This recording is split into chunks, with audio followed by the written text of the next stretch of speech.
Hello ക്ലിപ്മേറ്റ്സ്. അങ്ങനെ India south Africa തമ്മിലുള്ള 4ാം T20 മത്സരം മഞ്ഞ് മൂലം ഉപേക്ഷിച്ചിരിക്കുകയായിരുന്നു. സാധാരണ മഴ, ഇടിവെട്ട് എന്നിവ കാരണമാണ് മത്സരങ്ങളൊക്കെ ഉപേക്ഷിക്കാറ്. ഇങ്ങനെ മഞ്ഞ് മൂലം ഉപേക്ഷിക്കുന്നതൊക്കെ വളരെ റയറായിട്ടുള്ള സംഭവങ്ങളാണ്. കാരണം അത്രയ്ക്കും എക്സസീവ് ഫോഗായിരുന്നു ഇന്നലെ ലക്നൗവിലെ ഏക്ന ക്രിക്കറ്റ് സ്റ്റേഡിയത്തിലും ഉണ്ടായിരുന്നത്. പലവട്ടം ഇൻസ്പെക്ഷനൊക്കെ നടന്നെങ്കിലും മത്സരം തുടങ്ങാനുള്ളൊരു ശ്രമമൊന്നും ഉണ്ടായില്ല. കാരണം ടോസ് പോലും ഇടാൻ സാധിക്കാതെ ഇന്നലെ മത്സരം ഉപേക്ഷിക്കുകയായിരുന്നു. അതുപോലെ തന്നെ നമ്മുടെ സഞ്ജു സാംസന് ഇന്നലെ ചാൻസ് കിട്ടിയാണ്. കാരണം ഗില്ല് എന്തോ ഫുഡ് ഇഞ്ചുറി ആയിട്ട് മത്സരത്തിന് ഇന്നലെ കളിക്കാനില്ലായിരുന്നു. അപ്പോൾ ഒരുപക്ഷെ ഓപ്പണിംഗ് സ്ഥാനത്തേക്ക് സഞ്ജു ഇന്നലെ കളിക്കേണ്ടതായിരുന്നു. നിർഭാഗ്യവശാൽ മത്സരം നടക്കാതെ പോയി. അപ്പോൾ അടുത്ത മത്സരം വരുന്നത് അഹമ്മദാബാദിലാണ്. വെള്ളിയാഴ്ചയാണ് 19-ാം തീയതി. അവിടെ ഈ മഞ്ഞിൻ്റെ പ്രശ്നങ്ങളൊന്നും ഉണ്ടാവില്ല എന്ന് വിചാരിക്കാം. ഇന്നലിപ്പോൾ ലക്നൗ എന്ന് പറഞ്ഞാൽ ഈ ഉത്തർപ്രദേശ്, ഉത്തരാഖണ്ഡ്, അതായത് നമ്മുടെ ഹിമാലയൻ പ്രദേശങ്ങളോട് ചേർന്ന് നടക്കുന്ന ഒരു പ്രദേശമായതുകൊണ്ടാണ് ആ എക്സസീവ് ഫോഗ് ഇന്നലെ മത്സരത്തിൽ വില്ലനായി എത്തിയത്. പിന്നെ ഈ സീസണും അങ്ങനെയാണല്ലോ, വിൻ്റർ സീസൺ ആയതുകൊണ്ട് മഞ്ഞ് കുറച്ചധികം ആയിരിക്കും.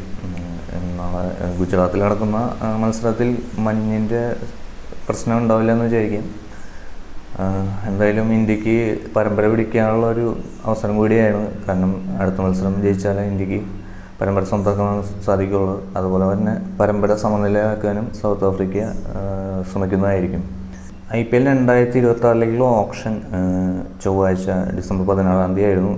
അതിൽ ഏറ്റവും മോസ്റ്റ് എക്സ്പെൻസീവ് പ്ലെയറായി വന്നത് നമ്മുടെ ഓസ്ട്രേലിയൻ ഓൾറൗണ്ടറായ കാമറോൺ ഗ്രീനാണ്. കാമറോൺ ഗ്രീന് 25.20 കോടിക്കാണ് KKR സ്വന്തമാക്കിയത്. KKR കഴിഞ്ഞ സീസണിൽ ഒരു അബദ്ധം കാണിച്ചു. വെങ്കടേഷ് അയ്യരുടെ പൊന്നുമേൽ കൊടുത്തു വാങ്ങിയെങ്കിലും അബദ്ധമായി തോന്നിയെന്ന് ആ സീസൺ കഴിഞ്ഞപ്പോൾ മനസ്സിലായി.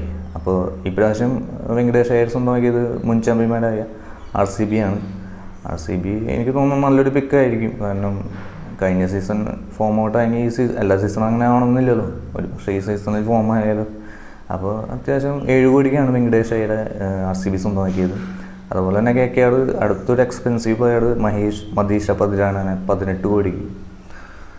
എന്തായാലും കഴിഞ്ഞ സീസണിലെ അബദ്ധം ഇപ്രാവശ്യം ആവർത്തിക്കുമെന്ന് KKRൻ്റെ ഈ സീസൺ കണ്ടറിയാം.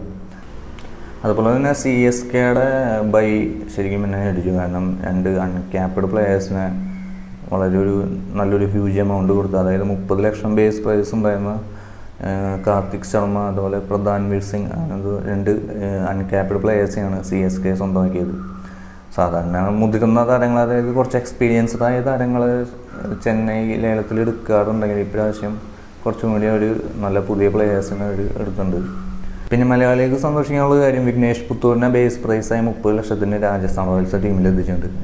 സഞ്ജു സാംസൺ രാജസ്ഥാൻ റോയൽസ് വിട്ട് ചെന്നൈയിൽ കയറിയെങ്കിലും മലയാളി സാന്നിധ്യം ഉറപ്പാക്കാൻ വേണ്ടി ഒരു മലയാളി സാന്നിധ്യം വേണം എന്നൊരു ഇതായിരിക്കും രാജസ്ഥാൻ റോയൽസ് വിഘ്നേഷ് പുത്തൂരിനെ ബേസ് പ്രൈസായ 30 ലക്ഷത്തിന് എടുത്തിട്ടുണ്ട്. മലയാളി താരങ്ങൾ വേറെ ആരും തന്നെ ടീമിൽ കയറിയിട്ടില്ല.